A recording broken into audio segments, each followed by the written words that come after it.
మా ప్రియతమ తండ్రి గారు కుటుంబానికి మార్గదర్శకులు, స్నేహశీలి, సేవాభావం గల మహనీయుడు శ్రీ ఇందుపూరు శ్రీనివాసరెడ్డి గారు 4/2/2026 బుధవారం నాడు పరమపదించారు.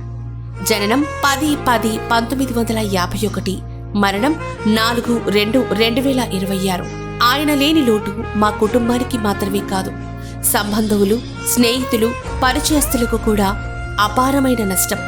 ఆయన చూపిన ప్రేమ, మార్గదర్శనం, మానవత్వం ఎల్లప్పుడూ మా హృదయాల్లో చిరస్మరణీయంగా నిలిచిపోతాయి. వారి ఆత్మకు శాంతి చేకూరాలని ప్రార్థిస్తూ వారి స్మృతిని స్మరించుకుంటూ నిర్వహించబడుతున్న పెద్ద కర్మ కార్యక్రమం జరుగును. తేదీ 19/2/2026 గురువారం ఉదయం 10 గంటలకు నెల్లూరు రూరల్ పొట్టేపాలెం గ్రామంలోని పంచాయతీ ఆఫీస్ సమీపంలో ఉన్న మా స్వగృహమునందు జరుగును. కావున బంధువులు, మిత్రులు, ఆత్మీయులు విచ్చేసి వారి ఆత్మకు శాంతి చేకూరాలని ప్రార్థిస్తూ మాకు ధైర్యం నూరిపోసి కార్యక్రమాన్ని గౌరవించవలసిందిగా వినమ్ర విజ్ఞప్తి. ఇట్లు కుమారులు మరియు కుటుంబ సభ్యులు ఇందుపూరు అచ్యుత శంకర్ రెడ్డి, ఇందుపూరు ఉదయ్ శంకర్ రెడ్డి.